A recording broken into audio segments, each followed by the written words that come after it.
Hi everyone, I'm Sara Harberson. I am America's college counselor and it's good to be back. This is our first Facebook Live of 2026. I want to make sure everyone is able to get on board here.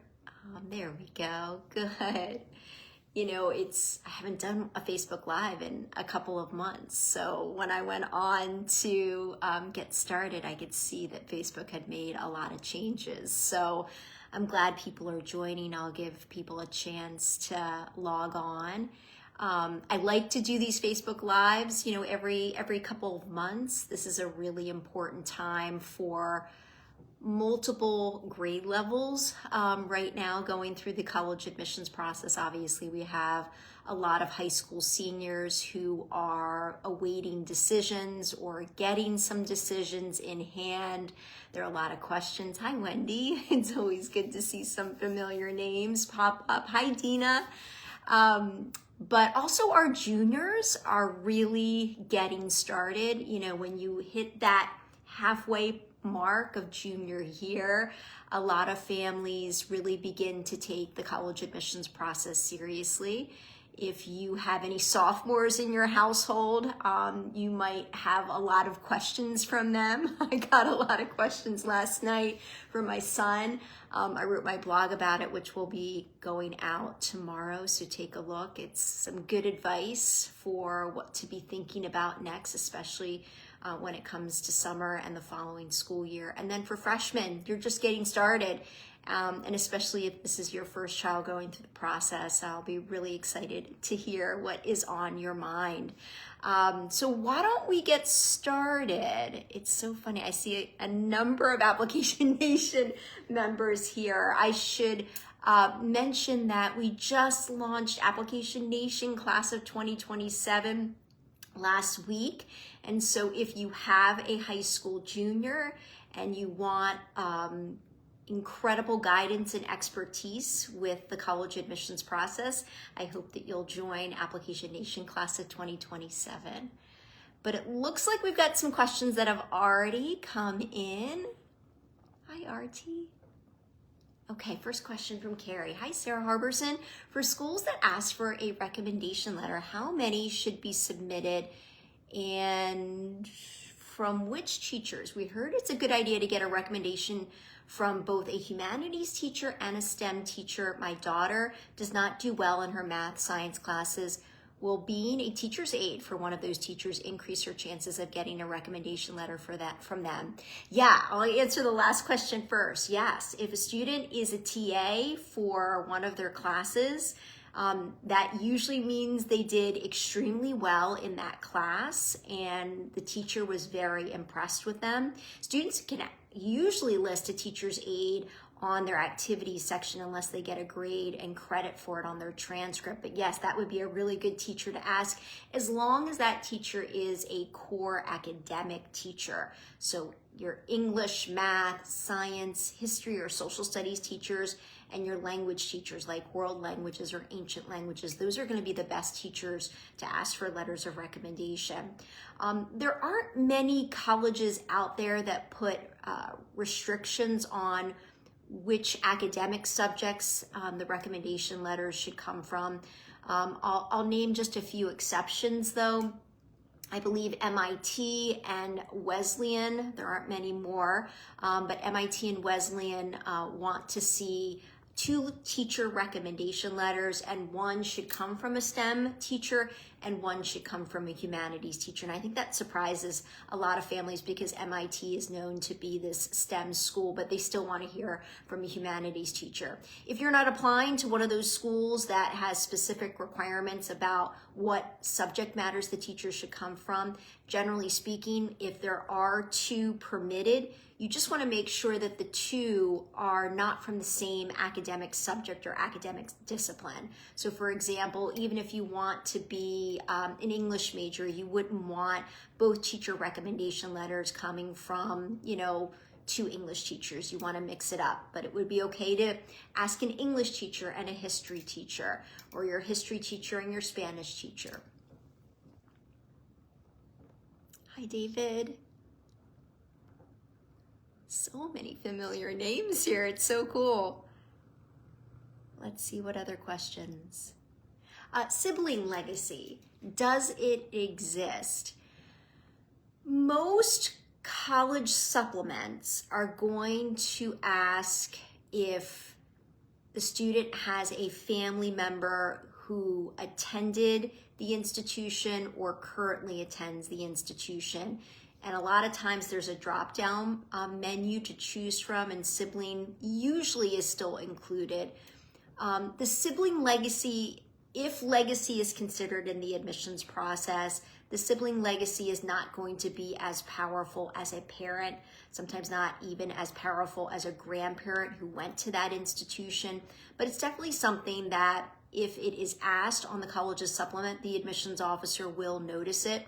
When I was on the college side of this process, if a sibling was applying, I would make a note on the notes that I had for that student's application, so I could definitely keep it in mind and also sometimes bring it up. But I would say, as some of these nationally known institutions have gotten so incredibly competitive, I would say that the legacy sibling, or the sibling legacy, is not going to be nearly as powerful as it once was. My son is a junior who took the ACT as a sophomore in 2024, in October of 2024. He got near maximum score in both the ACT and PSAT. How important is it to take the SAT? Okay, this is a good question.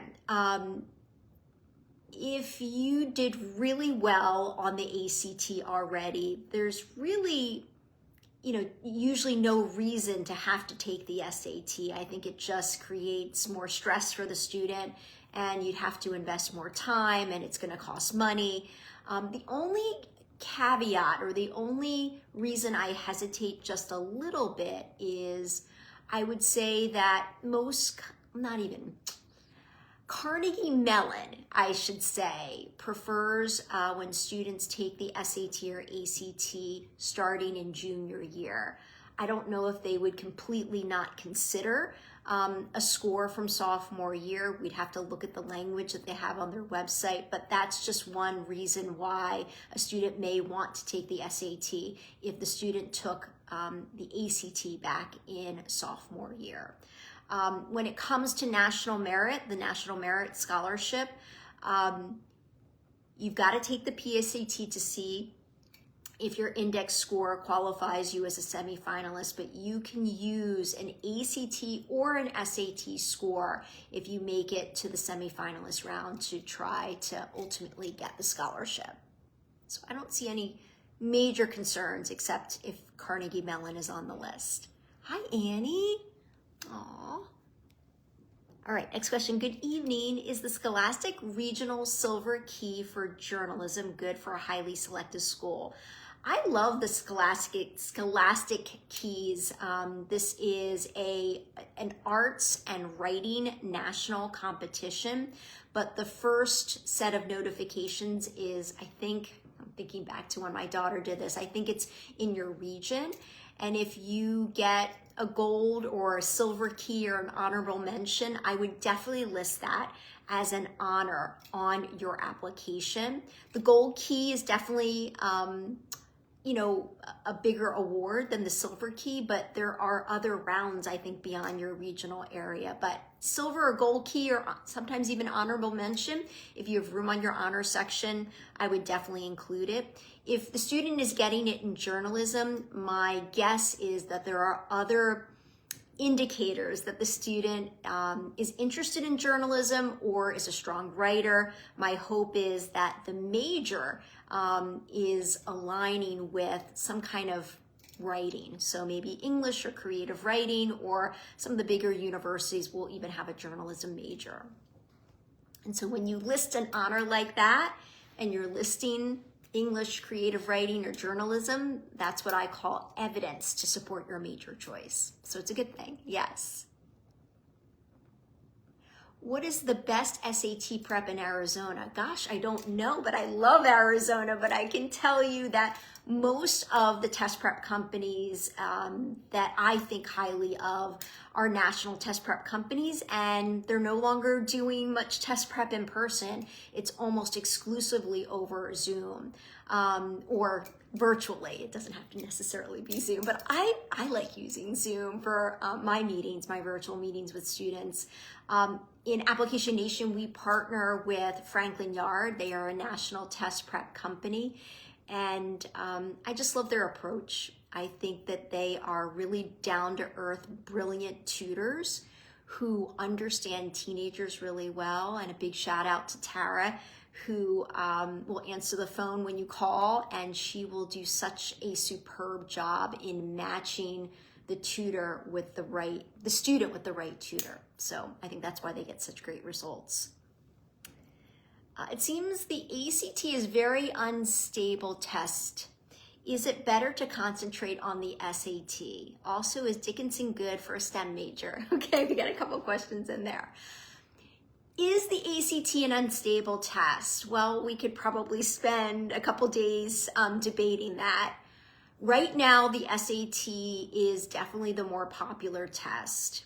And I think the ACT wanted to be more competitive with the SAT, and so they've made some changes recently. One of the big ones is that they have made the science section of the ACT optional. And for those non-STEM people like myself, I probably would have, been overjoyed to hear that. It just starts to get complicated because there are some colleges that are requiring that students still take the ACT with science. Some colleges are saying, well, it's optional for the ACT, so it's optional for us. Then there are other nuances and complexities. Some colleges will say, well, if you report the science score, we'll still include it in the composite. And other colleges are saying, no, we're not going to include it in the composite score. And that can shift a student's composite score. So if you want to avoid any complications or confusion and you're not sure what a college's policy is, yeah, I think the SAT could be a more straightforward test for you. But frankly, in the end, I still like students to take a practice full-length ACT and a practice full-length SAT to determine which test really is the best test for them. Is Dickinson good for STEM majors? I think it's great for every major. I think those small liberal arts colleges, you don't necessarily think that they're going to have great science or great research opportunities. They have phenomenal science opportunities and research with faculty. Such a big difference when you're at a small liberal arts college, which is only for undergraduates, is all those science research opportunities. You're not fighting graduate students to get one of them or competing against graduate students to get one of them. They're all available to the students, the undergraduate students. So I'm a big fan. Yeah, and Dickinson has some great science programs. Recommendations for senior year coursework outside of graduation requirements. Okay, so we talk a lot about this in Application Nation. When you see your high school's minimum graduations, I want you to be like, okay, fine, that's what I need to graduate. But you need to change your mindset, right? We want to be focused on what do the colleges expect? And that is 100% of the time going to be more than what your high school is requiring for graduation, even, the most prestigious schools in the country. They're probably not going to require 4 years of foreign language or world languages or ancient languages. They may not require 4 years of a lab science, but we're focused on those colleges and what they want to see. So for any student who's looking at a 4-year college or university, no matter what their major choice is going to be, no matter how selective the college is, ideally you want to take all 5 core classes, core subjects for all 4 years of high school. I call it my 5-4 plan. So you want to take English, math, science, history or social studies, and your language, 9th, 10th, 11th, and 12th grade, ideally. So let's focus on what the colleges really want to see, because that is going to allow you to stay competitive in an applicant pool. For senior year, it really depends on the type of student you are and the types of colleges that are going to be on your list. If you are looking at the highly selective colleges and universities, they have pretty high standards. They want to see all 5 core subjects taken ideally at the highest level that your high school has to offer. That's not for everyone, but if it is a student who can handle those classes and is really interested in taking those classes and they're looking at highly selected colleges, that is what I would definitely recommend. Hi, Annie. I asked WashU and they don't count Spanish or language as a core teacher, sadly, because our Spanish teacher has them for 3 years and knows them so well. Wow, Annie, I did not know that. We can definitely follow up too. I'd be curious to hear what WashU is saying about that. But, Spanish is a language and that is usually part of the 5 core subjects. So that's interesting. Yes, at some of those smaller schools, even a smaller public high school, and your kids go to such a great one, by the way, some of those teachers, they're amazing. And if there is a small number of students taking that subject matter, that student might have the same teacher for 3 years, and that is amazing. To be able to ask a teacher that you've had for 3 years in a row, that would be awesome. So I'm sorry about that, but we'll check on that as well. How do I motivate my high achieving junior who has no desire to do well in the SAT or ACT? We are chasing merit. Yes, motivation, standardized tests, merit scholarships. Yeah, these are really important topics to discuss. Here's the thing. I just did a presentation for an independent school on Monday night to their board of trustees. And I'm already seeing data among our seniors in Application Nation class of 2026 that if you are reporting a test score and it's a high test score, your chances of admission go up significantly, even at a college that says that they're test optional. And if you have a high test score, your merit scholarship is going to be more, sometimes twice as more, sometimes significantly more than if you had a lower test score or you weren't reporting any test scores for a test optional institution. So high test scores matter so much in this admissions process, and that's what I shared on Monday night to the board of trustees at this school. Motivation, though, it's going to vary from student to student and at different times during high school.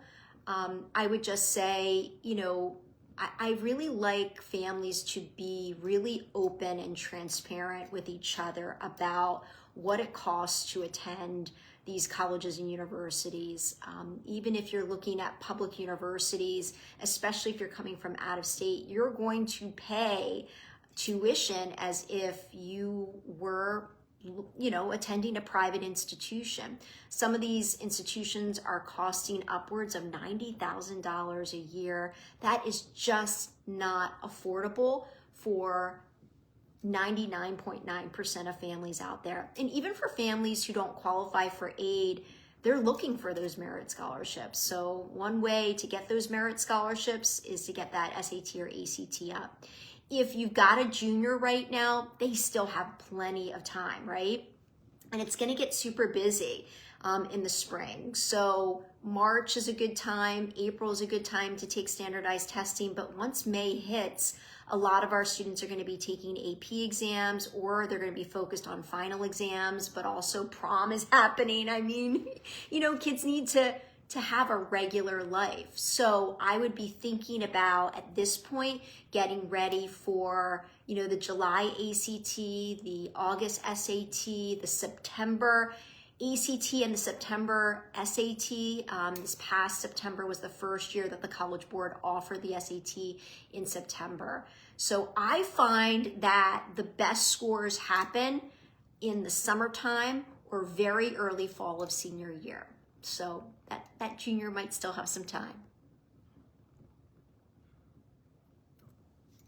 How are online or homeschooled students evaluated? Yeah, it's definitely changed since I first started in this industry. I started back in the 1990s working in college admissions on the college side of this process. And back then, there was a pretty big stigma against homeschooled students.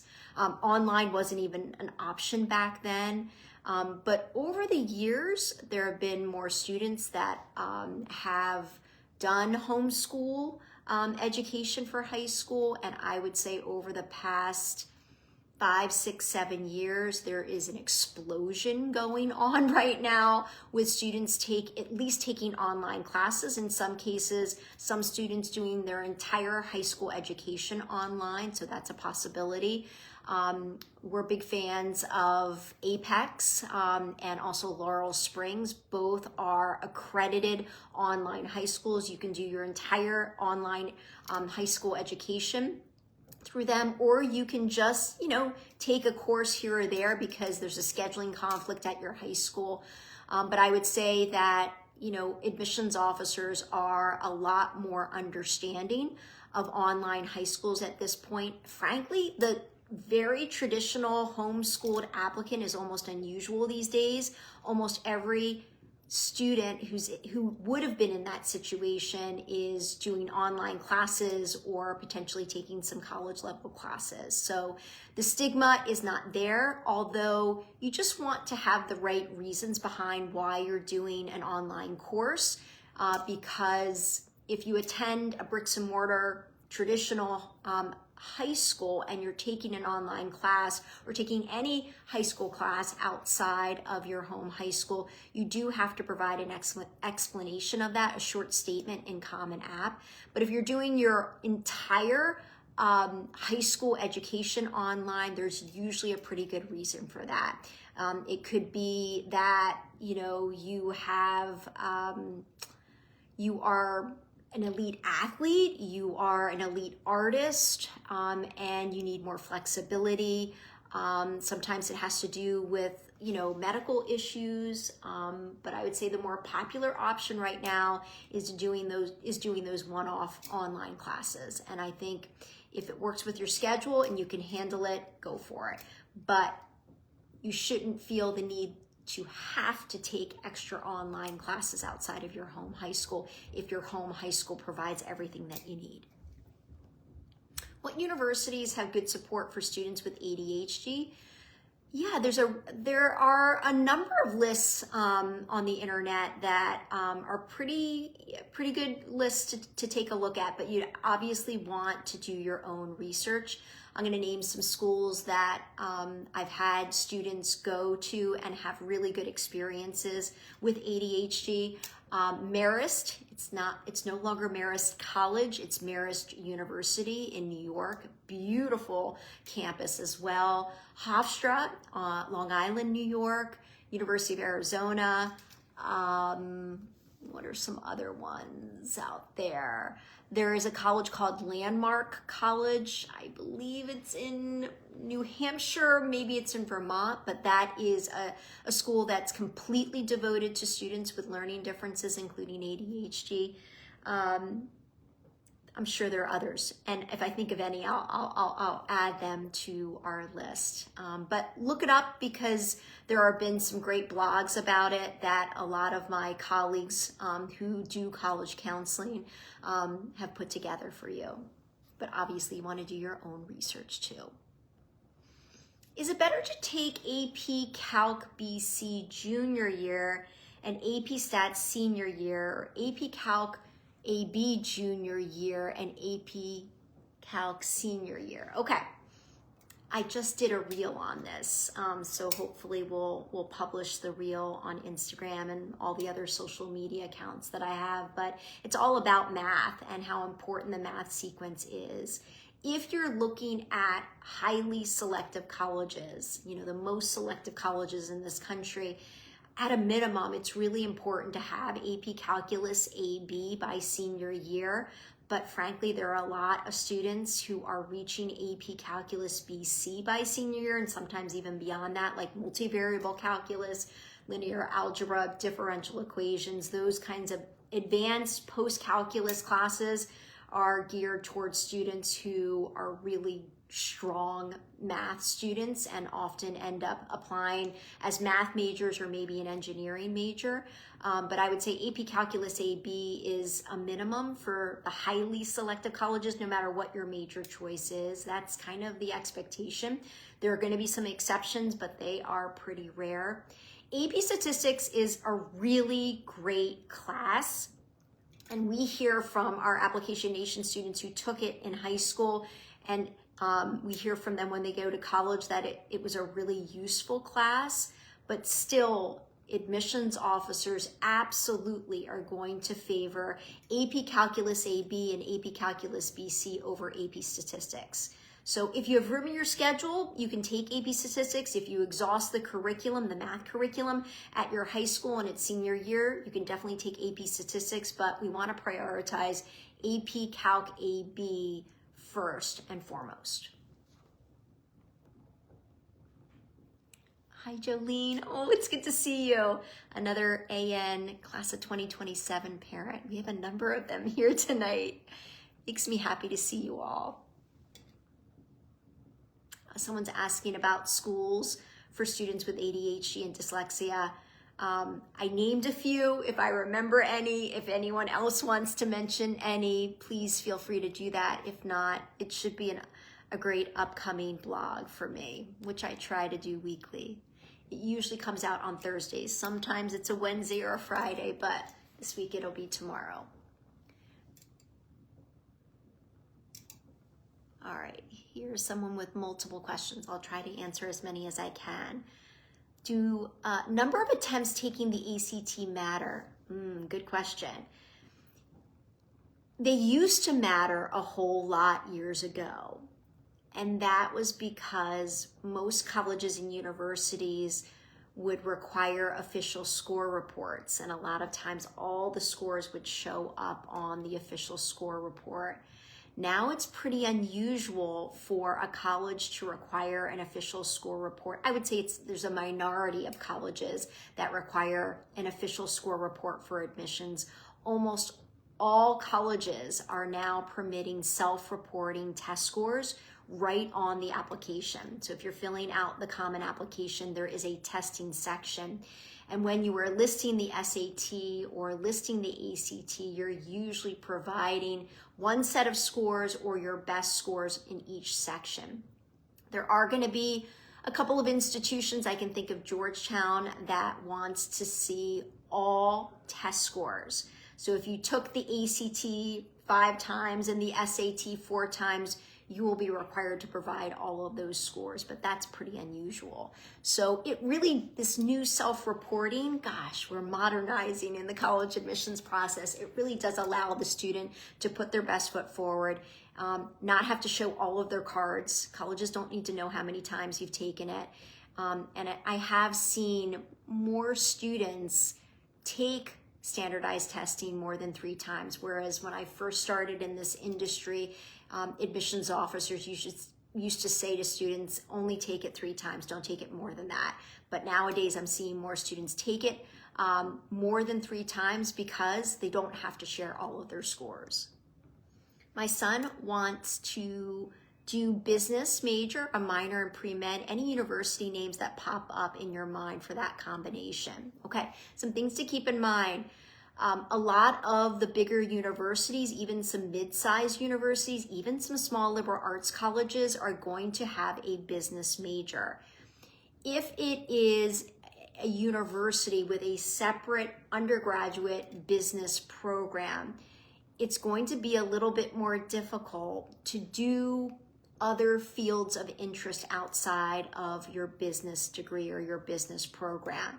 It is possible to be pre-med, but it would be extremely challenging because most of those pre-med courses that you're going to be taking are going to be offered in the liberal arts program. So it's something to keep in mind. It's going to be a whole lot easier to be able to do pre-med and a business major when all of the majors are under one roof. So at a small liberal arts college, you will find that.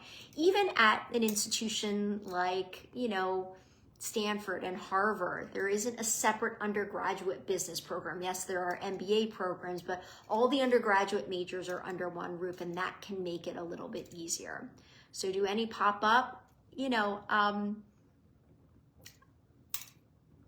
think to be pre-med and a business major, I'm thinking of some small liberal arts colleges that have business majors, because I think you can really do a lot there. So Franklin and Marshall College comes to mind, for example. They have a business adjacent major called Business Organizations and Society, and they have one of the strongest pre-med programs in the country.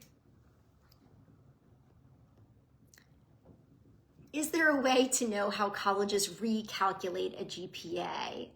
If they are honest and transparent, but that's pretty rare. Most colleges are not giving you the nitty-gritty details behind their admissions process. Yes, there are a good number of colleges and universities in this country that do recalculate the GPA based on what matters to them. And it's going to vary from school to school. I worked at a university that did recalculate GPAs. When I worked at the University of Pennsylvania, we were only looking at core academic classes from 9th through 11th grade for the recalculated GPA. That didn't necessarily mean that senior year courses and senior year grades didn't matter. It just meant for the recalculated GPA, we were looking at 9th, 10th, and 11th grade classes, and they had to be core academic classes. They couldn't be elective classes, but it really will vary from school to school. And not all colleges will recalculate the GPA. A lot of them will just take the GPA that's listed on the transcript. Our transcript shows all test scores for all tests, AP, ACT, SAT, and it is school policy, so we cannot remove it. How do we explain it if the ACT was taken multiple times? My gosh, I'm worried about that. I'm worried about a student who's applying under a test optional policy where they don't want their scores to be considered. That is a real issue. And there are some high schools across the country that will put all test scores on the transcript. That is like an archaic practice. Any high school that is still doing that, they have not modernized. It used to be, back in the day, there weren't as many test optional institutions, number one. And number two, for a student that didn't want to spend a lot of money sending those official score reports, they cost money, right? And back in the day, those were official. Another way that a lot of colleges counted test scores as official were if the school put the scores right on the transcript. So there's still this small contingent of high schools that are saying, well, we're putting it on the transcript because we want to save our students money. That is no longer a factor in the admissions process because, as I mentioned earlier, the majority of colleges and universities permit self-reporting right on the student's portion of the application. So how do you explain taking the ACT multiple times? It's better just to not mention it at all. If you write an explanation, I think it's going to draw even more attention to it. But I would do everything I could to make sure that that high school understands that is not the modern day practice. It is really up to the student about which scores they share with colleges, or whether or not they even want to share any scores with colleges, including AP scores.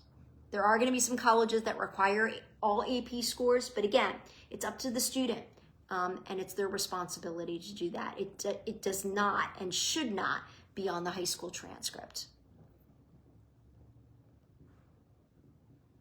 For a business major with emphasis on international relations, is it necessary to do research and publish a paper?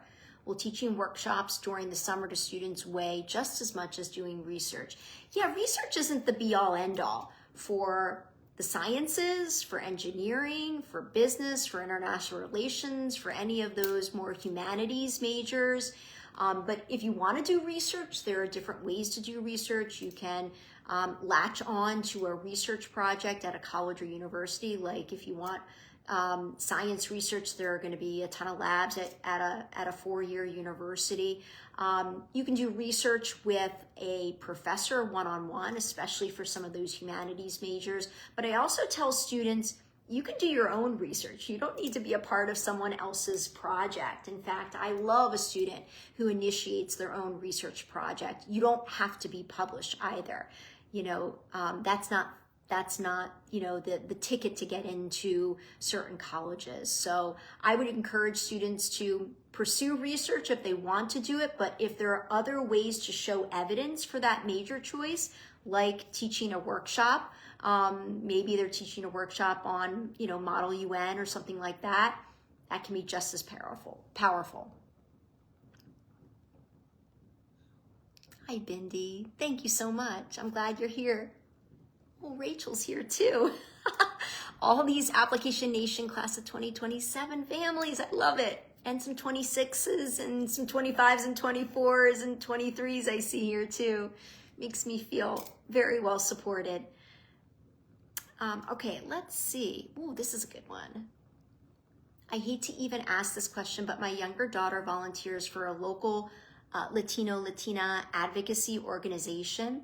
Given the political climate, should she not include this in her application? She loves Spanish and civics and is enjoying teaching English to Spanish-speaking immigrants. I no longer make assumptions about people's biases, even in liberal colleges. Gosh, I'm so glad you asked this, and I'm glad we're talking about it.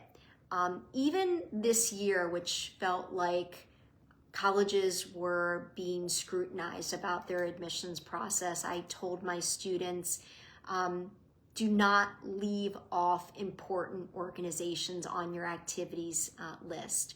So when a student tells me they are working for an advocacy group for the Latino community and it's really important to them, they should absolutely list it on their activities list.